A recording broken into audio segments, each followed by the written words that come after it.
Hey, what's going on, guys? I'm here with RH Max. I just wanted to do an interview with him. Yeah, hi everyone. I'm Max, the RH Maximalist. Yeah, as the name says, been following Richard for 6 years and tend to stay in the ecosystem of his products. Way before Hex, way before Pulsechain, all that. Yeah, didn't he doesn't he have a research program or a nonprofit to help extend the lives of people?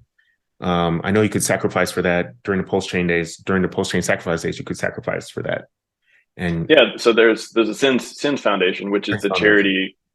So yeah, there's a bunch of controversy around it these days because the guy who he knew there, who he's a big fan of and did a lot of work for, left and started another foundation for medical research, for longevity research. okay. And so yeah, for the Pulse Chain sacrifice, you could sacrifice part of it to them, and you got like a multiplier bonus or something like that. Mhm. And then ended up being $27 million sacrifice for medical research for the charity. That was the deal on that one. Yeah, that's true. And yeah, I guess a lot of people don't really know that Richard Harder actually does have a lot of like charities, and he does like self-help books too. I'm sure you know about his self-help books that he comes out with and stuff like that. So, but people are just mainly focused on his I get shit posting or whatever you would call it. Outrage marketing. Outrage marketing. And of course, Richard Hart does it himself on purpose. You know, the whatever eyes, good news, there's no such thing as bad publicity, pretty much. Right. So same thing that he's doing. So it's been working so far now. What do you think about the outrage marketing?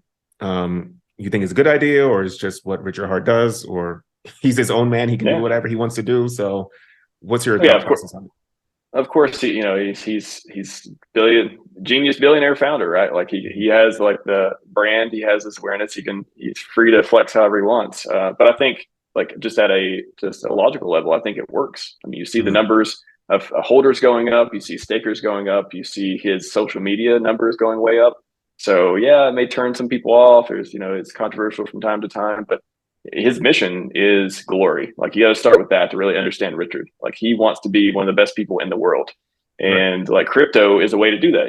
He's already rich, but he can, become much richer. He can help more people, start the foundations. I believe he'll do later on. He'll start focusing more on the medical research side.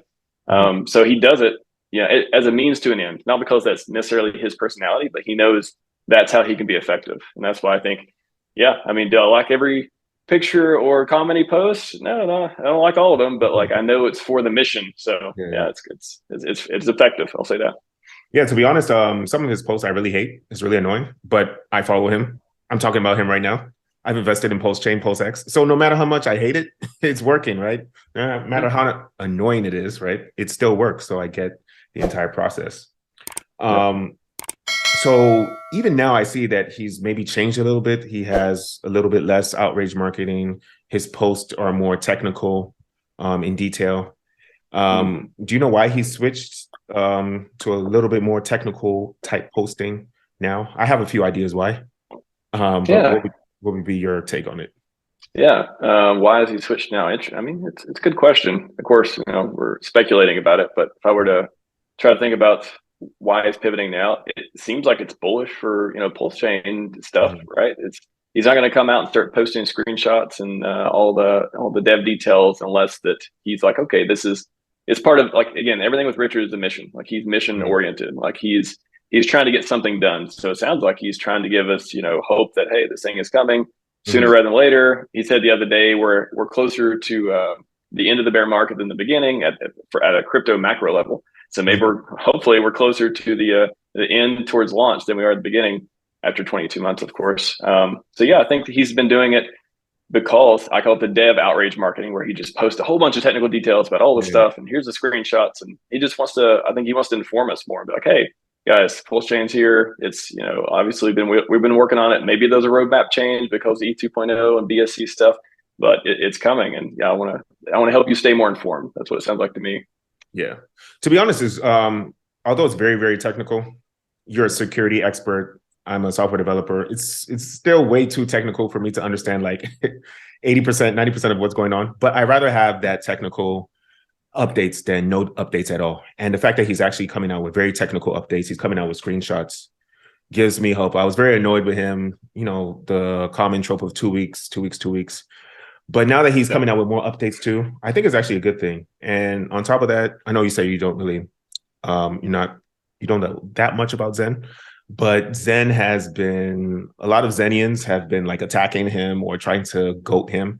I honestly feel like a lot of people that are into Xen, they own Pulsechain themselves and they own PulseX. So they're trying to use maybe jealousy or reverse psychology. Competition, yeah. Competition is your best indicator of better performance. So they're using that thought process. It's like maybe push him along, push him forward. And I know that Richard Hart is trying to ignore it, but he has two eyes just like everyone else. So I'm sure he ignores it, but he also sees it in the background too. Do you think that maybe competition is pushing him towards wanting to release the chain, or is that just, you know, random speculation? Good question. I didn't think much about it until I saw some few clips and people talking about it, and it started coming around to, okay, maybe he's, yeah, you said he has two eyes, but he's been using the two buttons lately, the mute and the block button a lot, seems like lately too. So he obviously sees some stuff, but I don't know. I hope it's a healthy motivation. I hope that when he sees other projects around and, you know, launched here, launched there, and stuff like that, that he sees that, hey, like I don't know. I'm not sure that it's going to make things go any faster, but I do, maybe that triggered some of the updates. I could read into that much, but I don't think Richard moves the timeline around based on how many people yell at him. But I will say that if he sees the other things coming up around him, and he himself, I'm sure, is anxious for this thing to get going, because, you know, I've been through on my channel. I went through the phases. I believe, like, you know, phase one is like Hex, build a following, you know, get the people going. Phase two, Pulsechain vertical integration, and like really become the best guy in crypto, the best, you know, one of the greatest people in the world. And then step three is like, okay, actually save people's lives with medical research. That's like my speculation of what his mission and what his phases are. So I think he's happy to get to phase two and get get on with towards the glory path. Yeah, definitely. Yeah, I think that personally, I think that maybe the competition doesn't make him go faster, but it does make him release more updates. That's why he's been coming out with more technical updates and more updates even on V3. Now that V3 is about to come out